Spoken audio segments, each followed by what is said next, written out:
এবার পুরুলিয়ার স্বপ্ন পূরণ হতে চলেছে, কি বললেন বিজনেস আইকন নরেশ আগরওয়াল। এবার পুরুলিয়ার স্বপ্ন পূরণ হতে চলেছে, বাস্তবায়নের পথে পুরুলিয়ার প্রস্তাবিত অত্যাধুনিক বিমানবন্দর।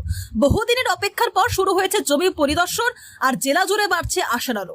এই প্রকল্প পুরুলিয়ার উন্নয়নে কতটা গুরুত্বপূর্ণ, ব্যবসা, পর্যটন ও কর্মসংস্থানে কি পরিবর্তন আসতে পারে, এই বিষয়ে পুরুলিয়ার বিজনেস আইকন বিশিষ্ট হোটেল ও শপিং মল ব্যবসায়ী নরেশ আগরওয়ালের এক্সক্লুসিভ সাক্ষাৎকার। তিনি কি বললেন, দেখুন বিস্তারিত। না স্যার, এইদিকে তো আমরা যেতে পারবো না স্যার, আমরা সামনে যাবো। তবে ব্যবসার দিক থেকে আপনি কি দেখছেন?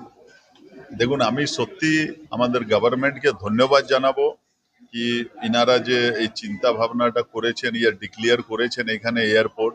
কেন কি আজ আমরা জানি যদি কোনো আমাদের বড় ইন্ডাস্ট্রি আসতে হয়, বড় ইনভেস্টমেন্ট আসতে হয়, বড় কর্পোরেট যারা থাকে তারা সবসময় দেখে কি ওইখানে যোগাযোগের কি ব্যবস্থা আছে। মানে তারা চায় কি আমরা সকালের মধ্যে এসে সন্ধ্যার মধ্যে ফিরে যাই, তাহলে কিন্তু তারা ইনভেস্টমেন্টের জন্য এগিয়ে। আজকে বুঝলেন আমার এই মল 5 স্টার 4 স্টার হোটেল করার একমাত্র উদ্দেশ্য কি আমরা যাতে পুরুলিয়াতে বড় ইনভেস্টমেন্ট আনতে পারি। একটা মানুষ যখন পুরুলিয়াতে ইনভেস্টমেন্ট আনে, সে থাকে কি হ্যাঁ আমার ক্লাব আছে কি না, ভালো রুম থাকার ব্যবস্থা আছে কি না, তবেই তাদের কর্মচারী কিংবা এক্সিকিউটিভরা পুরুলিয়াতে ইনভেস্টমেন্ট করতে আসবে।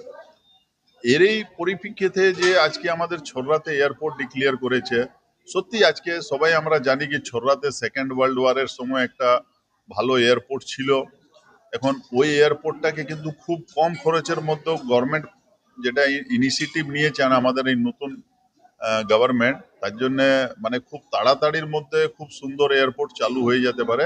এবং এই এয়ারপোর্ট চালু হতে গেলে ট্যুরিজম থেকে বিভিন্ন ইন্ডাস্ট্রি ক্ষেত্রে অনেক লাভবান হবে। তাছাড়া আজ আমরা দেখি কি কোনো একটা পুরুলিয়াতে যদি কোনো ক্রিটিক্যাল ট্রিটমেন্টের দরকার হয়, তো আজকাল এয়ার অ্যাম্বুলেন্সেও অনেক জায়গায়, হায়দ্রাবাদ, চেন্নাই, বিভিন্ন জায়গায় এই এয়ার অ্যাম্বুলেন্সটাও একটা অনেক বড় সুবিধা আমরা পেতে পারি।